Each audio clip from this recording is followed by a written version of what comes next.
इसलिए ये बात कह रहा हूं कि मई के महीने में मैंने 6 आर्टिकल लिखे, संसद चल नहीं रही थी, कहां अपनी शिकायत ले जाते, किससे कहते। मुझे भाजपा के मित्रों ने, कई साथियों ने कॉल किया, बधाई दी, मैं उनका भी एहतराम करता हूं और कहता हूं कि ये भरोसा इस सदन का है कि हम सबको एक साझा माफीनामा उन लोगों के नाम भेजना चाहिए जिनकी लाशें गंगा में तैर रही थी। किसी ने कह दिया ये, किसी ने कह दिया वो। सर दूसरी चीज, मैंने कल सेक्रेटरी जनरल साहब से बात करने की कोशिश की, बाकी जगह भी। किसी 2 सत्र के बीच में सर 50 लोगों की ऑबिचुअरी आज तक कभी नहीं हुई संसदीय इतिहास में। राजीव सातव की उम्र थी जाने की इस दुनिया से। रघुनाथ महापात्रा जब मिलते थे गले लगाते थे, बोलते थे जय जगन्नाथ। अचानक में वो नहीं है। ये पीड़ा व्यक्तिगत है, आंकड़ा मैं नहीं कहना चाहता हूं, मेरा आंकड़ा, तुम्हारा आंकड़ा, अपनी पीड़ा में आंकड़ा ढूंढिए। एक व्यक्ति नहीं है इस देश में, इस सदन में, सदन के बाहर, उस सदन में जो ये कहे कि उसने किसी जानने वाले को ना खोया हो। सर पीड़ा कह सकता हूं। ऑक्सीजन के लिए लोग फोन करते थे, हम अरेंज नहीं कर पाते थे। लोग समझते हैं सांसद है ऑक्सीजन पिछा देगा। 100 फोन में पूरे दिन में शाम को बैठ के देखते थे, सक्सेस रेट 2, सक्सेस रेट 3। हमको कौन सा आंकड़ा कोई बताएगा साहब? हमको नहीं चाहिए, किसी आंकड़े की बात नहीं करनी है। हमें देखना है कि जो लोग गए वो जिंदा दस्तावेज छोड़ के गए हैं हमारे फेलियर का। मैं आपकी बात नहीं कर रहा हूं साहब। आप कहिएगा 70 साल में कुछ नहीं हुआ, मैं उसमें जाना ही नहीं चाहता। ये कलेक्टिव फेलियर है 47 से लेकर अब तक की सारी सरकारों का। क्या बना दिया हमने? मुझे पता नहीं था कि अस्पताल और ऑक्सीजन का क्या रिश्ता होता है सर। ईमानदारी से कहता हूं, मैं मेडिकल बैकग्राउंड से नहीं आता हूं। सुबह से लोगों को दिखता था ऑक्सीजन ऑक्सीजन, रेमडेसिविर। मैं तो दवाइयों के नाम तक शुरू में सर प्रोनाउंसिएशन चेक किए कि कैसे उच्चारण करूंगा। ये हालत है। और तब हम आंकड़ों की बात कर रहे हैं, तब हम ये बात कर रहे हैं थैंक यू फलाना साहब, चिलाना साहब। सर मैं यहां से निकलता हूं, बहुत बड़ा विज्ञापन लगा हुआ है, मुफ्त वैक्सीन, मुफ्त राशन, मुफ्त इलाज। सर एक मिनट, मैंने किसी नहीं, please I don't want my time. मैं किसी दल की ओर से आज नहीं बोल रहा हूं, मैं दावे के साथ कहता हूं, मैं लाखों लोगों की ओर से बोल रहा हूं जो यहां बोलना चाहते हैं। अब मेरी बात सुनिए, आज शिकायत नहीं कर रहा हूं आपसे। ये वेलफेयर स्टेट है ना।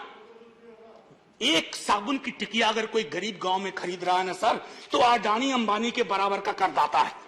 आप उसको कह रहे हो मुफ्त वैक्सीन, मुफ्त इलाज, मुफ्त राशन।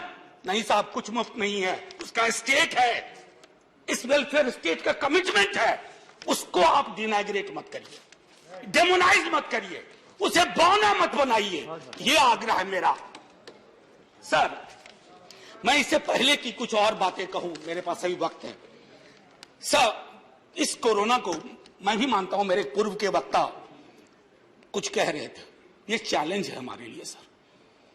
बहुत बड़ी बड़ी बातें नए नए कानून की हो रही है। राइट टू हेल्थ की बात क्यों नहीं करते हम लोग? राइट टू हेल्थ, स्वास्थ्य का अधिकार, उसमें कोई किंतु परंतु लेकिन परंच नहीं, सीधे तौर पे स्वास्थ्य का अधिकार constitutionally guaranteed. Right to life के साथ लिंक करिए। किसी अस्पताल की मजाल नहीं होगी कि वो उस खिलवाड़ कर पाए उस राइट टू लाइफ का। करना नहीं चाहते। राइट टू वर्क, उस पर काम करिए। पॉपुलेशन को लेकर के बहुत बातें हो रही हैं साहब, डेमोग्राफी को, डेमोग्राफर्स को छोड़ दीजिए, बड़ा संश्लिष्ट विज्ञान है, लेकिन ये हम कर सकते हैं इस सदन और उस सदन में। Right to life, right to work पर लेजिस्लेशन लाइए ताकि कोई आपदा आए। अभी तो हमारे लीडर ऑफ हाउस नहीं है, नए नए बने हैं। उनसे मैं कहता, जब वो रेल मंत्री थे, हॉस्पिटैलिटी सेक्टर के लोगों को निकाल दिया गया। इसी कोरोना काल में मैंने लगातार आवाज उठाई, कोई सुनने वाला नहीं है सर, कोई नहीं सुन रहा। अगर आप सांसद की नहीं सुन रहे हैं तो जो छोटे अदना संविदा वाले नौकरी से निकाले गए उसकी कौन सुनेगा सर? एक और अद्भुत चीज हुई इसी कोरोना के दौरान, माननीय उपसभापति महोदय, जब हाहाकार मचा हुआ था हॉस्पिटल के लिए, आईसीयू बेड्स के लिए, दवाइयों के लिए, यह हाहाकार जब मचा हुआ था, उस दौर में सर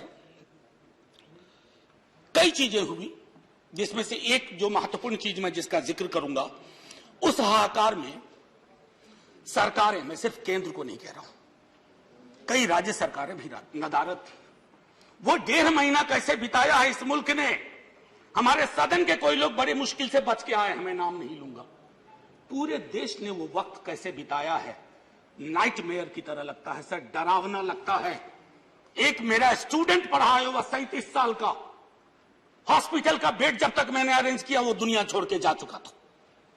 मैं इसलिए बार बार इसको इसलिए ये कह रहा हूं कि इसमें व्यक्तिगत पीड़ा को ढूंढिए, तब हम इसका निदान ढूंढ पाएंगे। मेरी नाव तुम्हारी नाव, मेरा काल तुम्हारा काल, ये तो बहुत कुछ हुआ, इस भौकाल से आपको कुछ हासिल नहीं होगा। सर बस 1 मिनट और लूंगा, जो मैं कहना चाह रहा था। सर एक खत मैंने मृतात्माओं के नाम लिखा था, कुछ कर नहीं पा रहा था, बेबसी में एक खत लिखा जो लोग इस दुनिया से चले गए। उसमें कुछ मैंने सलाह दी थी सर सरकार से, और ये जो उस बीच में कहा गया कि सरकारें फेल नहीं की, सिस्टम फेल कर गया। अरे साहब, ये सिस्टम कौन क्या है? बचपन से सुनते थे कि सिस्टम के पीछे व्यक्ति होता है, सिस्टम के पीछे एक संरचना होती है।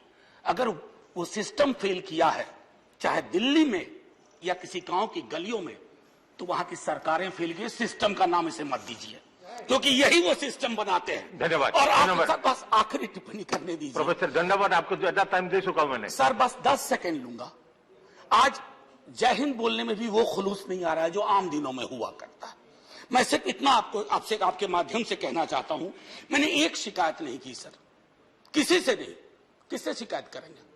आहत हूं, जगाना चाहता हूं स्वयं को भी आपको भी, क्योंकि अगर गंगा में तैरती लाशें, सर जिंदगी में डिग्निटी चाहिए, मौत में उससे बड़ी डिग्निटी चाहिए। हमने अनडिग्निफाइड डेथ को विटनेस किया है, और अगर हमने इसको दुरुस्त नहीं किया सर, आने वाली सदियां माफ नहीं करेगी। आप बड़े बड़े इश्तहार छपवाओ, अखबारों के 4 पन्ने रंग दो, फलाना थैंक यू सर इतिहास को थैंक यू कहने का मौका मिलना चाहिए। धन्यवाद। जय हिंद सर। अगर मेरी बात से फिर भी किसी को कष्ट पहुंचा हो, मैं उन्हीं लाखों लोगों की धन्यवाद।